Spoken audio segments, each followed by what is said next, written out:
Hi, I'm Captain Wayne, and I would like to share some intimate time with you with one of nature's most fascinating, beautiful, and yet misunderstood creatures, the rattlesnake.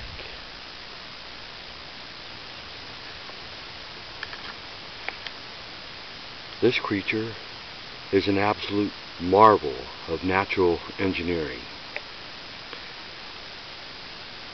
He is highly unique in a number of specialized ways. The most obvious, of course, being the rattle on the end of his tail. This is an evolutionary mechanism that came about as a result of the fact that rattlesnakes came into being on the Great Plains, surrounded by millions of large, hoofed, ungulate animals, therefore being in constant danger of being stepped on and killed. The buzz from the rattle, which is very distinctive, alerts almost any North American animal instinctively, sometimes causing stampedes of cattle, or in the past, the great herds of buffalo. Now, many people have a great deal of difficulty telling venomous snakes from non-venomous snakes. But once you become familiar with the rattlesnake, it is very difficult to mistake any other reptile for this snake. See the stocky, thick body, and of course the obvious rattle on the end of the tail. But now, look at the head. The head is covered with a great number of very small scales. They get a little bit larger toward the rostral scales on the tip of the nose, but for the most part the scales are very small. On virtually all of our harmless common colubrid snakes in North America, the scales covering the head are large, flat, and glossy. Very, very different looking. And see the wide triangular configuration of the head. Just behind the eyes, back of the jaw, you can see the triangular swellings where the venom glands are. Also, right where he is sticking out his tongue there, you see large round holes that look like nostrils. They are not nostrils.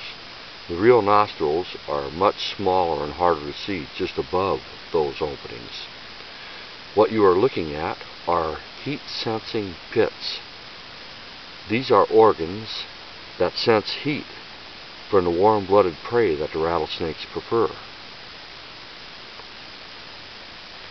In pitch blackness, this snake can track, strike, and devour a rodent. Another incredible adaptation of this creature is the built-in hypodermic fangs. They work just like the hypodermic needle that your doctor gives you your flu shot with. And when not in use, they fold up against the roof of the mouth, right near the place where the Jacobson's organ is, which is a small indentation in the roof of the mouth that analyzes scent particles brought in by the tip of the tongue. This is how the snake smells. That is why he is sticking his tongue out. He is gathering information about his world. I love their tawny coloration, these soft earth tones, the pastel olive greens, the banding of the tail.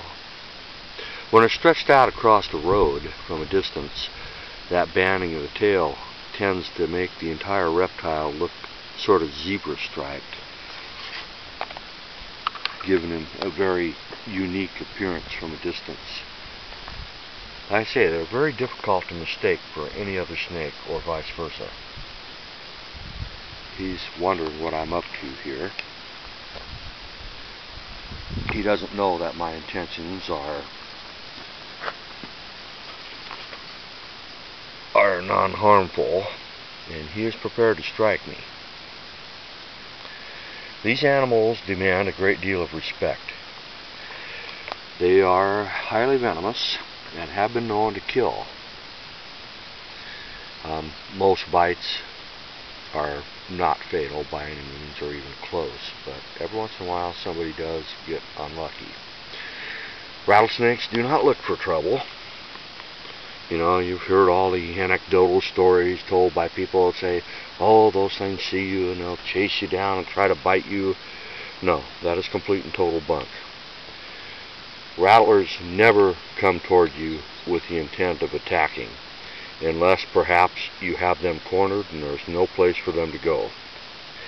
Usually, when a snake of any kind is moving toward you rather than away from you, it means that he is simply not aware of your presence. Or he may have no other direction to go and he may be in a blind panic.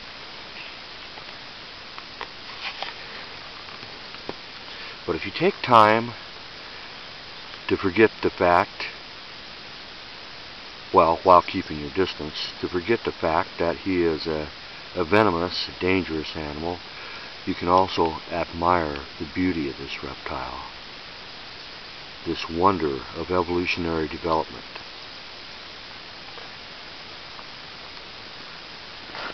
This creature is a good part of what makes the forests and the meadows and mountains of the Pacific Northwest into a beautiful and interesting place. I, for one, am very grateful that I share this land with such lovely and majestic creatures as this snake.